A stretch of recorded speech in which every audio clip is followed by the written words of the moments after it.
তারা দাবি তুলেছে উই ওয়ান্ট জাস্টিস। তারা কি চায়? উই ওয়ান্ট জাস্টিস, আমরা ন্যায় বিচার চাই। ন্যায় বিচার কোথায়? ইসলামে না ইসলামের বাইরে? ইসলাম ছাড়া পৃথিবীর কোনো 1 ইঞ্চি মাটিতেও ন্যায় বিচার প্রতিষ্ঠিত করা সম্ভব সম্মানিত ভাইয়েরা, কারণ আল্লাহ তাআলা আমাদেরকে এই দুটো নির্দেশনাই দিয়েছেন। আমাদের নিজেদেরকে পরিবর্তন হতে হবে, রাষ্ট্র পরিবর্তন করতে হবে। একটা আরেকটার সাথে সম্পর্কযুক্ত। আপনি পরিবর্তন হলেন, রাষ্ট্র পরিবর্তন হলো না, তাহলে আপনার পরিবর্তনটা যথাযথ এবং পরিপূর্ণ হলো না। কারণ আপনার পূর্ণাঙ্গ পরিবর্তনের জন্যই রাষ্ট্র পরিবর্তন জরুরি। ব্যক্তি যতই চেষ্টা করুক, রাষ্ট্র যদি তাকে সহযোগিতা না করে, রাষ্ট্রীয় পরিস্থিতিটা যদি ব্যক্তির পক্ষে না থাকে, অনুকূলে না থাকে, তাহলে ব্যক্তি যতই তাকওয়াবান হওয়ার চেষ্টা করুক, কোনো না কোনো ক্ষেত্রে তার তাকওয়ার খেলাফ হওয়ার সম্ভাবনা থাকবে।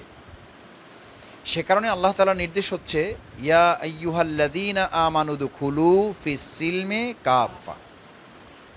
এই পরিপূর্ণভাবে তুমি ইসলামে প্রবেশ করো অর্থ এই নয় যে শুধু আপনি পরিবর্তন হবেন। এই আয়াতের দাবি হচ্ছে আপনার পরিবর্তনের মধ্য দিয়ে ব্যক্তি, পরিবার, সমাজ এবং রাষ্ট্রের পরিবর্তন সাধনে সর্বাত্মক চেষ্টা আপনাকে চালাতে হবে। আলহামদুলিল্লাহ, যেই রাষ্ট্র মেরামত বা যে রাষ্ট্র পরিবর্তন বা যে রাষ্ট্র সংস্কারের কাজটা এতদিন শুধু আমরা করতাম বা আরও কেউ কেউ করতেন, এখন জাতীয়ভাবেই এই মেরামত, সংস্কার এবং পরিবর্তনের একটা স্লোগান ওঠায়। আল্লাহর শুকরিয়া যে কাজটা আমাদের জন্য সহজ হয়েছে না কঠিন হয়েছে? সহজ হয়েছে। এই জন্য আরেকবার আল্লাহ শুকরিয়া আদায় করি। এতদিন আমরা শুধু বলতাম রাষ্ট্র মেরামত করতে হবে, এতদিন আমরা শুধু বলতাম রাষ্ট্র সংস্কার করতে হবে, এতদিন আমরা শুধু বলতাম রাষ্ট্র পরিবর্তন করতে হবে। এখন জাতির পক্ষ থেকে বিশেষ করে এটা অত্যন্ত গুরুত্বপূর্ণ এবং আমাদের জন্য আশার দিক যে তরুণ, ছাত্র, যুবকেরা, শিক্ষার্থীরা এই দাবি তুলেছে, যেহেতু এই দাবি পূরণ হবে ইনশাআল্লাহ। তারা দাবি তুলেছে উই ওয়ান্ট জাস্টিস। তারা কি চায়? উই ওয়ান্ট জাস্টিস, আমরা ন্যায় বিচার চাই। ন্যায় বিচার কোথায়? ইসলামে না ইসলামের বাইরে? ইসলাম ছাড়া পৃথিবীর কোনো 1 ইঞ্চি মাটিতেও ন্যায় বিচার প্রতিষ্ঠিত করা সম্ভব। তার অর্থ হলো মানুষ, আমরা সবাই ঘুরে ফিরে, আমাদেরকে আল্লাহ তাআলাই বলেছেন যে যেদিকে যাও না কেন, ঘুরে ফিরে ইসলামের কাছে আসা ছাড়া তোমাদের মুক্তি নাই। আল্লাহ তাআলার এই কথা সবসময় সত্য ছিল, সত্য আছে, ভবিষ্যতেও থাকবে। সেই কথা আবার প্রমাণিত হয়েছে যে আমরা ধাক্কা খেতে খেতে, আমরা নিজেরা ধোকার মধ্যে পড়ে যেতে যেতে আবার আমাদের মধ্যে উপলব্ধি তৈরি হয়েছে যে জাস্টিস নিতে হবে, ন্যায় পেতে হবে, সুন্দর একটা সার্থক সোনার বাংলা পেতে হবে। মূল কথা হলো আমাদেরকে ইসলামের দিকেই ফিরে যেতে হবে, এবং ফিরে যাওয়া ছাড়া প্রকৃতপক্ষে এই নতুন অর্জিত স্বাধীনতাও আমরা অর্থবহ করতে পারবো না। এটা বুঝতে আমাদের যত সময় লাগবে, এটা আমাদেরকে বাস্তবায়ন করতে যত সময় লাগবে, ঠিক ততটাই আমরা পিছনে পড়ে যাব। সুতরাং চূড়ান্ত পর্যায়ে পৌঁছার জন্য আমাদের প্রাথমিক স্তরটা তো আমার নিজের কাছে। চূড়ান্ত পর্বটা রাষ্ট্রের অনেক কিছুর সাথে সম্পর্কিত, আন্তর্জাতিক বিষয়ের সাথে সম্পর্কিত, কিন্তু আপনার সংস্কার কিংবা আপনার পরিবর্তনটা তো রাষ্ট্রের সাথে কিছু সম্পর্কিত থাকলেও আন্তর্জাতিকভাবে আপনার পরিবর্তনের সাথে খুব সম্পর্ক নাই। আপনি চাইলেই এটা করতে পারেন, যদি সিদ্ধান্ত থাকে এবং আল্লাহ কবুল করেন, তাহলে এটা আপনার পক্ষে সম্ভব এবং আপনি এটা পারবেন ইনশাআল্লাহ। আমাদেরকে এটা পর্যালোচনা নিতে হবে। দেখেন, বাংলাদেশের এই নতুন স্বাধীনতা অর্জনের পিছনে যেমন শ্রমিক অঙ্গনের একটা বড় কী ছিল, ভূমিকা ছিল। আমরা বারবার বলছি, ছাত্র, শ্রমিক, জনতা এই আন্দোলনে কি করেছে? যত শাহাদাতের ঘটনা ঘটেছে, যত গুলি, যত আহত, নিহত হয়েছে, তার একটা উল্লেখযোগ্য অংশ হচ্ছে আমাদের শিক্ষার্থীদের পাশাপাশি কারা? শ্রমিকরা, রিক্সাওয়ালা, ভ্যানওয়ালা, কুলিওয়ালা, ঠেলাওয়ালা, মজুরওয়ালা, দোকান করে, ভ্যানের টুকটাক জিনিস নিয়ে কাজ করে, স্ত্রীর কাছে বলে গেছে আজকে এইটুকু রেখে গেলাম, কালকে কি হবে আমি জানি না, আমি ফিরে আসতেও পারি নাও। এইরকম বিদায় নিয়ে গিয়েছেন। এই বক্তব্য আমরা আমাদের এই সিটি অফিসে শুনেছি। আমরা আজকের এই শিক্ষা শিবির থেকে আমাদের সেই শ্রমিক অঙ্গনের নিহত, শহীদ, আহত পঙ্গুত্ব বরণকারী ভাইদের জন্য দোয়া করি। আল্লাহ তাআলা যারা ইন্তেকাল করেছেন, যাদের ফায়সাল আল্লাহ তাআলা দিয়েছেন, তাদেরকে আল্লাহ শহীদ হিসেবে কবুল করুন। যারা আহত পঙ্গু আছেন, পরিবারগুলো বিপদের মুখে আছেন, আমরা বাংলাদেশ শ্রমিক কল্যাণ ফেডারেশন, বাংলাদেশ জামাত ইসলামী তাদের পাশে থেকে সব ধরনের সহযোগিতা ইতিপূর্বে করা হয়েছে, এখনও আছে, ভবিষ্যতে চলমান থাকবে ইনশাআল্লাহ। একই সাথে আপনাদেরকে স্মরণ করাচ্ছি, দেখেন আপনাদের এই জগৎটা এতটাই গুরুত্বপূর্ণ যে বলা হয়ে থাকে বাংলাদেশকে যদি কেউ কন্ট্রোল করতে চায় তাহলে সে যেন শ্রমিকদের কন্ট্রোল করে। বাংলাদেশকে যদি সঠিক পথে পরিচালিত করতে হয় তাহলে সে যেন আগে শ্রমিকদেরকে সঠিক পথে পরিচালনার সিদ্ধান্ত নেয়। দেখেন যারা ষড়যন্ত্র করতেছে এই 5ই আগস্ট পরবর্তী গণঅভ্যুত্থানকে পাল্টা গণঅভ্যুত্থান করে এটাকে কু করার জন্য, অথবা এটাকে আর একটা প্রশ্নের মুখে ফেলার জন্য, অথবা আর একটা বিপদের মুখে বাংলাদেশকে ফেলানোর জন্য যদি একটা বা দুটা জিনিসকেও টার্গেট করে, তাহলে প্রথম টার্গেট করে আপনাদের কি? শ্রমিক অঙ্গন, গার্মেন্টস খাতকে। এবং দেখেন সেখানে ইতিমধ্যে কিছু ভিডিও আমরা পেয়েছি। আমরা দ্ব্যর্থহীন কণ্ঠে আজকের এই শ্রমিকদেরকে সামনে রেখে পরিষ্কার বলতে চাই, বাংলাদেশে শ্রমিক অঙ্গনকে উত্তপ্ত করে, শ্রমিক অঙ্গনকে নাড়াচাড়া করে এবং তাদেরকে ভিন্ন খাতে প্রবাহিত করে বাংলাদেশকে আর বিপদগ্রস্ত করা যাবে না, এবং সেটা করতেও দেওয়া হবে না ইনশাআল্লাহ। এক্ষেত্রে যে বা যারা করছেন, আমরা মনে করি সরকারও তা খবর রাখছেন, বাংলাদেশ শ্রমিক কল্যাণ ফেডারেশনও একটা গণ এবং শ্রমিক অঙ্গনের প্রকৃত শ্রমিক কল্যাণের সংগঠন হওয়ার কারণে আপনারাও খোঁজ খবর রাখছেন এবং তাদেরকে চিহ্নিত করে তাদের সমস্ত চক্রান্ত নস্যাৎ করার জন্য জনগণকে, শ্রমিক অঙ্গনকে সাথে নিয়ে যা করার সব করা হবে। সেই জন্য আপনাদের এই অঙ্গনের গুরুত্বটা বোঝাবার জন্য আমি এটা এই কারণে বলেছি, ভাইয়েরা, যদি আমাদের এই শ্রমিক অঙ্গন থেকে সাধারণ মানুষের এই যে অংশগ্রহণে গণ অভ্যুত্থানটা আমরা পেয়েছি, এই অভ্যুত্থানের পিছনে মানুষের দেশপ্রেমটা জেগেছে, দেশপ্রেমটাকে ধারণ করেছে। এখন দেশপ্রেমের সাথে আমাদেরকে যুক্ত করতে হবে ইসলাম প্রেম। কি প্রেম? ইসলাম প্রেম। এটা সুন্দর যে দেশপ্রেম যার মধ্যে আছে ধরে নিতে হবে তার মধ্যে আসলে কি প্রেম আছে।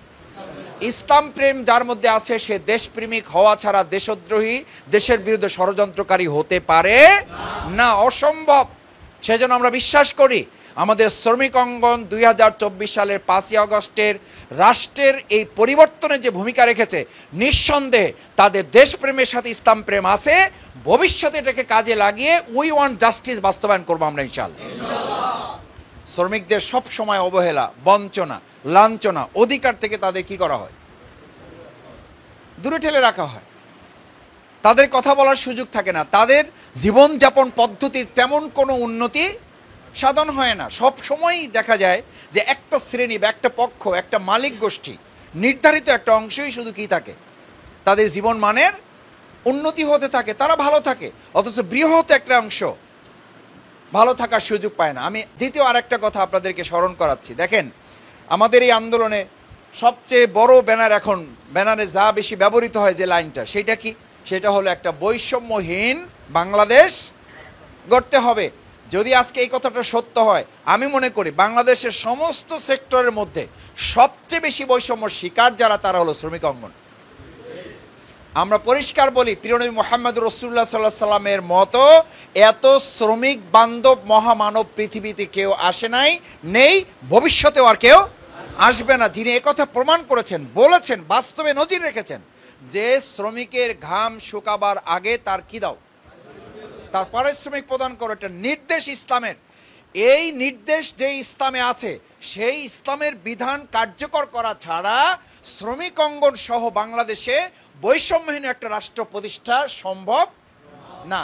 সুতরাং আজকে আমরা এটার সাথেও একমত হতে চাই যে বৈষম্যহীন একটা রাষ্ট্র এবং শ্রমিক অঙ্গনের যে চূড়ান্ত বৈষম্যের মধ্যে আপনারা পড়ে আছি, বিশেষ করে বিগত 15.5 বছরে শ্রমিকদের উপরে যে অত্যাচার, যে নির্যাতন এবং তাদের সাধারণ জীবনযাপনে নিত্যপণ্যর যে দাম ছিল ঊর্ধ্বগতি, সেই অনুযায়ী কি তাদের বেতন বাড়ানো হয়েছে? সেই অনুযায়ী কি তাদের আয় রোজগার বৃদ্ধি পেয়েছে? পায় নাই। এই যে 15.5 বছর একটা বৈষম্য, বঞ্চনার শিকার শ্রমিক অঙ্গন ছিল, আমরা বর্তমান তত্ত্বাবধায়ক এই অন্তর্বর্তীকালীন সরকারের কাছে আহ্বান জানাবো, সমস্ত সংস্কারের মধ্যে আমাদের এই শ্রমিক অঙ্গনকে অগ্রাধিকারের ভিত্তিতে তাদের ন্যায্য দাবি পূরণ করে বৈষম্য থেকে মুক্তির জন্য উদ্যোগ গ্রহণ করবেন বলে আমরা আশা করি এবং ইনশাল্লাহ এটা বাস্তবায়ন হবে। কিন্তু আপনাকে মনে রাখতে হবে, দৃষ্টিভঙ্গিটা পরিবর্তন আমাদের জন্য জরুরি। একজন ইমানদার, একজন মুসলিম, একজন প্রকৃত দেশপ্রেমিক, তার শুধু আয় রোজগার বৃদ্ধির উপরেই তার শান্তি, তার প্রকৃত সুখ, তার প্রকৃত আরামায়েশ নির্ভর করে না। বরং যদি বিশ্লেষণ করা যায় তাহলে এখনকার সমাজে যার যত বেশি দুনিয়ার সম্পদ তার ঝামেলা তত বেশি। সুতরাং আপনি শুধু দুনিয়ামুখী জীবনযাপন করে ভালো থাকতে পারবেন, আপনার আয় রোজগার বৃদ্ধি পেলেই আপনি ভালো থাকতে পারবেন, কথাটা যথাযথ বাস্তব নয়। সুতরাং সেই জায়গায় আপনাকে দুটো সমন্বয় করতে হবে। প্রথম হচ্ছে দুনিয়াবি দৃষ্টিতে যতটুকু আপনার অধিকার ইসলাম সমন্বয় করেছে সেইটুকু যেমন আদায় করতে হবে, সেইটুকু যেমন আমার অধিকারের মধ্যে নিতে হবে। একই সাথে আমাকে এই চেতনা লালন করতে হবে যে আল্লাহ তাআলা যদি আপনার অন্তরে প্রশান্তির একটা ধারা তৈরি করে না দেন, শুধু দুনিয়াবি উপকরণ দিয়ে একজন মানুষ পূর্ণাঙ্গ সুখী জীবনযাপন করতে পারে না। কেন পারে না সেটা আজকের আলোচনার সাথে সম্পৃক্ত। রসুল করিম সাল্লাল্লাহু আলাইহি সাল্লাম আল্লাহ তাআলার আয়াত দিয়ে বলেন, আল্লাহ তাআলা রসুল করিম সাল্লাল্লাহু আলাইহি সাল্লাম বলেন, কদ আফলাহা মান তাযাক্কা, সফল হয়েছে সে যে কি করে, পরিপূর্ণভাবে নিজের সংস্কার করে। আফলাহা, সে সফল হবে। তাযাক্কা, যে নিজেকে পবিত্র করে, পরিশুদ্ধ করে, যে নিজেকে আত্মগঠন মানোন্নয়ন করে, সে পূর্ণাঙ্গ সফল। সফল সে না যার বেতন 20,000 ছিল এখন 40,000 হয়েছে। কোরআনে এটা কোথাও বলা নাই। সফল সে না আগে শ্রমিক ছিল এখন মালিক হয়ে গেছে। সফল সে না আগে এমডি ছিল এখন চেয়ারম্যান হয়ে গেছে। এইটা বলা নাই, স্ট্যান্ডার্ড এইটা না। স্ট্যান্ডার্ড হচ্ছে আল্লাহ তাআলা বলেন কদ আফলাহা মান তাযাক্কা, সফল হবে সে যে নিজেকে কি করতে পেরেছে, পরিশুদ্ধ করতে পেরেছে। তো আমার যদি বেতন 20,000ও থাকে আর আমি যদি পরিশুদ্ধ করতে পারি, তাহলে আমাকে মালিক সফল করবেন না আল্লাহ সফল করবেন? আমার সফলতার মানদণ্ড কি আমার দায়িত্বশীল, আমার মালিক, নাকি আমার আল্লাহ তাআলা? আমার আল্লাহ সুবহানাহু ওয়া তাআলা। সেই জন্য প্রথম সিদ্ধান্ত নিতে চাই যে পরকালীন মুক্তি, দুনিয়ার সফলতার জন্যই আমরা রাষ্ট্র সংস্কারের জন্য নিজেদের সংস্কারকে আজকে আমরা সিদ্ধান্ত নিতে চাই। দেখে ইনশাআল্লাহ, ইনশাআল্লাহ পারবেন ইনশাআল্লাহ সবাই। আমাদের এই কলেজের টুকরা সন্তান বা শিক্ষার্থীরা তারা ভালো মানুষ, তারা ভালো চিন্তা করছে, কিন্তু রাষ্ট্রটাকে এমন পর্যায়ে নিয়ে যাওয়া হয়েছে যে সম্মিলিতভাবে উদ্যোগ না নিলে শুধুমাত্র কোনো একজন ব্যক্তি ভালো হলেও এখন এই পরিবর্তন করা সম্ভব হবে না। সেই জন্য আজকের স্লোগান নিয়ে বাসায় ফিরবো। আমরা কি স্লোগান দিয়েছি? রাষ্ট্র সংস্কারে চাই ইনশাল্লাহ।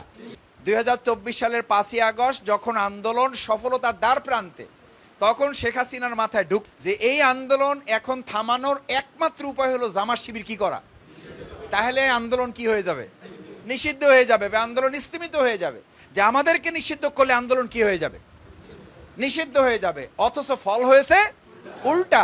সে করেছে নিষিদ্ধ, জনগণ ছাত্র জনতা আমাদের বুকে টেনে নিয়ে এটাকে চ্যালেঞ্জ হিসেবে নিয়ে মনে করেছে এবার আন্দোলন সফল করা ছাড়া আর কোনো পথ খোলা নেই। আলহামদুলিল্লাহ, বাড়ি যেই বলেন আলহামদুলিল্লাহ। এই জন্য আমি বলি 15.5 বছরে শেখ হাসিনা কোনো উপকার না করলেও 1 আগস্ট আমাদেরকে একটা উপকার করে গেছে ভাইয়েরা। সেজন্য যে কথাটি বলছিলাম যে এই বৈষম্যহীন একটা রাষ্ট্র যদি প্রতিষ্ঠা করতে হয়, তাহলে আমাদের এই শ্রমিক অঙ্গন, আপনারা আমরা যারা আছি প্রত্যেক মানুষই তো শ্রমিক। আল্লাহ তাআলা কোরআনে তো আমাদের পরিচয় দিয়েছেন, লাকাদ খলাকনাল ইনসানা ফি কাবাদ। লাকাদ খলাকনাল ইনসানা ফি কাবাদ। মানুষকে আল্লাহ তাআলা সৃষ্টি করেছেন কি করে? পরিশ্রমিক করে। মানে আপনি শ্রমিক করে আপনাকে পৃথিবীতে সৃষ্টি করেছেন। আপনারা সবাই আমরা মিলে শ্রমিক, কেউ শ্রমিকের বাইরে না। যে মালিক পরিচয় দেয় তারও কাজ করতে হয় না, বরং কোনো কোনো ক্ষেত্রে তার কাজ আরও বেশি করতে হয়। তো সেই জন্য এই যে আল্লাহ তাআলা আপনাকে একটা পরিচয় দিয়েছেন, এই পরিচয়ের মধ্যে একটা বারাকা আছে, এই পরিচয়ের মধ্যে একটা রহমত আছে, এই পরিচয়ের মধ্যে আল্লাহর সাথে আমাদের একটা সম্পৃক্ততা আছে। সেই সম্পৃক্ততা হচ্ছে ইয়া আইয়ুহাল ইনসান ইন্নাকা কাদিহুন ইলা রাব্বিকা কাদহান ফামুলাকি। এই পরিশ্রম করতে করতেই এক সময় মানুষকে আল্লাহর কাছে হাজির হতে হবে এবং তার সাথে সাক্ষাৎ হবে। সুতরাং আল্লাহর সাথে সাক্ষাতের রাস্তাটাই হলো পরিশ্রমের রাস্তা। রাস্তাটা কিসের? পরিশ্রমের রাস্তা। যে ব্রেন পরিশ্রমের মধ্যে থাকে সে অপকর্ম থেকে বেঁচে থাকে, যে ব্রেন পরিশ্রমের মধ্যে থাকে না ওটা শয়তানের কারখানায় পরিণত হয়। একটা হলো পরিশ্রমের কারখানা আর একটা হলো শয়তানের কারখানা। তো আল্লাহ তাআলা আমাদের কোন কারখানায় কবুল করুন? পরিশ্রমের কারখানায়, শয়তানের কারখানা থেকে আল্লাহ তাআলা আমাদেরকে হেফাজত করুন, বলুন আমিন। সম্মানিত ভাইয়েরা, তৃতীয় যে কথাটি বলতে চাই, তাহলে রাষ্ট্র সংস্কারের জন্য পরিবর্তন হচ্ছে আমাদের সংস্কার, রাষ্ট্র পরিবর্তনের জন্য প্রয়োজন হচ্ছে আমাদের পরিবর্তন। এই পরিবর্তনের লক্ষ্যেই বাংলাদেশ শ্রমিক কল্যাণ ফেডারেশন আপনাদের আজকে এখানে বাছাই করে নিয়ে আসছে। তারা মনে করে, আমরা মনে করি, আপনারা মনে করেন যে আমাদের পরিবর্তনটা দুই কারণে জরুরি। এক, দুনিয়ার সফলতা, দুই, পরকালে মুক্তির জন্য। দুনিয়ার সফলতার জন্য আর পরকালীন মুক্তির জন্য। এই দুটো সফলতাকে যখন আপনি টার্গেট করবেন তখন আমাদের এটা মাথায় ভালো করে নিতে হবে যে দুনিয়ার সফল হতে হলে আমার শুধু বেতন বাড়ানো টার্গেট হলে হবে না, আমার শুধু আয় বৃদ্ধির উপরে সফলতা নির্ভর করে না, আমার সফলতা ব্যর্থতা নির্ভর করে আমি আল্লাহর কতটা অনুগত বান্দা হিসাবে নিজেকে তুলতে পেরেছি। ফাআম্মা মান আতা ওয়াত্তাকা ওয়া সাদ্দাকা বিল হুসনা ফাসানুয়াসসিরুহু লিল ইউসরা। আপনার এই পরিশ্রমটা, কাঠিন্যতাটাকে সহজ করে দিতে পারেন কে? আল্লাহ তাআলা। এটা মানুষ করতে পারবে না, এটা মানুষের হাতে নেই, এটা আল্লাহ তাআলা বলেন ফাআম্মা মান আতা, তুমি আমার কাছে নিজেকে নিবেদিত করো। এই নিবেদিত করা, এই কমপ্লিট সারেন্ডার করা, পরিপূর্ণ আত্মসমর্পণ করা, এটার অর্থই হলো যে আল্লাহ তাআলা আপনাকে বলছেন যে তুমি নিজেকে পরিপূর্ণভাবে আল্লাহর কাছে সারেন্ডার করো। পরিবর্তন হচ্ছে না, এই পরিবর্তন হচ্ছে না, মনের মধ্যে এই অনুশোচনা, এই আফসোস রাখবেন যে আল্লাহ তাআলা আমার উপরে এখনও যে পরিমাণ সন্তুষ্ট থাকার কথা বা যতটুকু সন্তুষ্ট থাকলে এই কাজটা আমার জন্য সহজ হওয়ার কথা ছিল ওইটুকু সন্তুষ্টি এখনও আল্লাহ তাআলার কাছ থেকে আমি আদায় করতে। তা আল্লাহ তাআলা আপনার প্রতি সন্তুষ্ট না, এটা বোঝার পর আপনি সন্তুষ্ট থাকেন কি করে? যদি সময় কাজে না লাগান ধ্বংসের মধ্যে পড়বেন। সময়ের কসম, আল্লাহ তাআলা এই সময়কে মেনশন করেছেন, উল্লেখ করেছেন, এটা কাজে লাগাইতে না পারলে আপনার ধ্বংস। সেখান থেকে আল্লাহ 4 শ্রেণীর লোককে বের করে নিয়েছেন। ইল্লাল্লাযিনা আমানু, শুধু ইমানদার হইলে হবে না, ওয়ামিলুস, আমলে সলে মানে খালি কাটা সরানো না, আমলে সলে খালি মিষ্টি খাওয়া না, আমলে সলে খালি সালাম বিনিময় করা না, আমলে সলে সৎ কাজের আদেশ, অসৎ কাজের নিষেধের নাম হইল, আবার বলেন, সৎ কাজের আদেশ, অসৎ কাজের নিষেধের নাম হইল আমলে সলে। বলতে আমাদের সমাজে ধারণা হইল খালি ভালো কাজের আদেশ করা, অন্যায় কাজের কি করার দরকার নাই, ঝামেলার মধ্যে যাইতে চাই না। ভালো কাজের নাম হচ্ছে ফ্যান চলবে, গরমও থাকবে, এটা কি ফ্যানের অস্তিত্ব থাকে? লাইট জ্বলে, অন্ধকারও আছে, লাইটের অস্তিত্ব আছে? ন্যায় কাজ থাকার অর্থই হলো অন্যায় সেখান থেকে দূরীভূত হতে বাধ্য। অন্যায় দূরীভূত হয় নাই, ওই ন্যায় কাজের কোনো, এই উদাহরণ বহুবার দিয়েছি। খেতে ফসল আছে, আগাছাও আছে, যদি দুটাই আপনি মেনে নেন, ফাইনালি আসলে মেনে নিয়েছেন কোনটা? এত ভালো বুঝেন তাহলে আবার সমস্যা কি? এটার নাম আমলে চলে। আমলে চলে মানে খালি ফসল না, আমলে চলে হলে আগাছাও কি করতে হবে? দূর করার জন্য সাহস, হিম্মত, বলিষ্ঠতা, পরিশ্রম, ঘাম, ঝড়, রোদ, বৃষ্টি, ঝোঁক, পোক, এগুলো সব কামড় সহ্য করার কি থাকতে হবে? যোগ্যতা থাকতে হবে। ওইটার নাম আমলে চলে। ইল্লাল্লাযিনা আমানু ওয়া আমিলুস সালিহাত, এই আমলে চলের এইটা যে উদ্দেশ্য, এটা যে লক্ষ্য, এই ব্যাখ্যা যে এইটা, তারপরের শব্দ শুনলে বোঝা যায় না? বোঝা যায় না? ওয়াতাওয়াসাউ বিল হক, এর অর্থই হলো আপনাকে যত বাধা বিপত্তি আসে হকের উপরে আপনি থাকবেন। যত মুসিবত আসুক, চাকরি চলে যাবে, যাক, ট্রান্সফার দিয়ে দেবে, দেখ, মামলা দিবে, দেন, কিন্তু আমি কিসের উপর আছি? আলহামদুলিল্লাহ, হকের উপরে থেকে আজকে আল্লাহ তাআলা আমাদেরকে বরকত দিয়েছেন না দেন নাই? দিয়েছেন। আল্লাহ তাআলার ওয়াদা আল্লাহ তাআলা পূরণ করেছেন, এখন আমরা আমাদের ওয়াদা পূরণ করবো ইনশাআল্লাহ। আল্লাহ তাআলা হকের উপরে থাকার বরকত, মর্যাদা আমাদেরকে বাড়িয়ে দিয়েছে, মানুষের প্রতি আমাদের ভালোবাসা বাড়িয়ে দিয়েছেন। এখন আমাদের দায়িত্ব হচ্ছে আল্লাহর প্রতি সমস্ত মানুষের ভালোবাসাটাকে আমরা কি করব? একত্রিত করে আল্লাহর দ্বীনকে আমরা বিজয়ের জন্য চেষ্টা করবো ইনশাআল্লাহ। তাহলেই রাষ্ট্র মেরামতের কাজটা এই যারা আছে তাদের জন্য কি হবে? সহজ হবে। আমি তো অনেক সময় আমাদের ভাইরা আমাদেরকে জিজ্ঞেস করেন, আমাদের অন্যান্য যারা আমাদেরকে ভালোবাসেন জিজ্ঞেস করেন যে মাসুদ ভাই, আপনাদের কিন্তু প্রস্তুতির ঘাটতি আছে। মানুষ এমনভাবে ইসলামের প্রতি হয়তো আসবে, ইসলামী দলের পক্ষের লোকদেরকে এমনভাবে পছন্দ করবে যে তাদেরকে তারা এই দেশ পরিচালনার দায়িত্ব অর্পণ করবে, কিন্তু আপনারা হয়তো সেই প্রস্তুতি নেওয়ার সময়ও পাবেন না। আমার সেই ভয়টা আমার মধ্যে মনে হয় আজকে বাংলাদেশের যে চিত্র আপনি দেখতেছেন 2024 সালে 5ই আগস্টের পর, এই চিত্র আপনি এখন থেকে আরো 3 বছর আগে কোনোভাবে কল্পনাও করেন নাই। 4 আগস্টও আপনি এটা কল্পনাও করেন নাই যে ঢাকা বিশ্ববিদ্যালয়ে চিত্র হবে, জাহাঙ্গীরনগর বিশ্ববিদ্যালয়ের চিত্র হবে, জগন্নাথ বিশ্ববিদ্যালয়ে আমাদের প্রাণপ্রিয় শিক্ষার্থীরা মতিউর রহমান কবি মতিউর রহমান মল্লিক ভাই ওখানকার ছাত্র ছিলেন এটা মনে করে তাদের সবচেয়ে বড় পেজে তার গান আজকে সেখানে তারা মানে ছেড়ে দিয়ে তাকে তারা স্মরণ করেছে। সুবহানাল্লাহ, আলহামদুলিল্লাহ। এই হচ্ছে আমাদের বাংলাদেশ, এই হচ্ছে আমাদের বাংলাদেশ। যে টিএসসিতে ইফতার করতে দেয় নাই, কোরআন তেলাওয়াত করতে দেয় নাই, সেখানে এখন ইসলামী সঙ্গীত গাওয়ার জন্য ওখানে সমস্ত সাধারণ ছাত্র শিক্ষার্থীরা একসাথে হয়ে আজকে ইসলামের পক্ষে তারা আওয়াজ তুলেছে। আলহামদুলিল্লাহ। সুতরাং প্রস্তুতি নিতে যদি দেরি করে ফেলি আমরা, তাহলে এটার জন্য আমাদেরকে মাসুল দিতে হবে। কারণ যে বিজয় আল্লাহ দিয়েছেন, যে সাহায্য আল্লাহ করেছেন, এই সাহায্য এবং বিজয়ের সাথে আল্লাহ আরেকটা নিয়ামতের কথা উল্লেখ করেছেন, ফি দীনিল্লাহি আফওয়াজা। তোমরা দেখবা যে দলে দলে, একলা একলা না, কিসে কিসে, এটা দেখা যায় না, দেখা যায় না? আলহামদুলিল্লাহ দেখা যায়। আল্লাহর কথা যে কত সত্য, এরপরও যদি আমাদের ঈমান না জাগে, এরপরও যদি আমরা মানে নিজেদের উপলব্ধিটা জাগাইতে না পারি, এর চেয়ে আফসোস আর কিছু থাকতে পারে না। আল্লাহ বলেন, আমি যখন সাহায্য করি, তোমাদের বিজয় দেই, তখন আরেকটা নিয়ামত দেই, ফি দীনিল্লাহি। একলা একলা না, একজন একজন করে আসবে না। কিরকম করে আসবে? দলে দলে। এবং সেটা কোন দিকে? মানুষের তৈরি করা মতের দিকে না, ফি দীনিল্লাহ। আল্লাহু আকবার। সম্মানিত ভাইয়েরা, আমাদের এই প্রিয় শ্রমিক কল্যাণ ফেডারেশন, শ্রমিক অঙ্গনের এখনও যে নৈরাজ্য চলছে, এই নৈরাজ্য দূরীকরণে আমরা মজবুত কঠোর ভূমিকা পালন করে তাদের সমস্ত ষড়যন্ত্র নস্যাৎ করে আমাদের প্রিয় মাতৃভূমি বাংলাদেশের অর্জিত নতুন স্বাধীনতাকে আমরা অর্থবহ করব ইনশাআল্লাহ।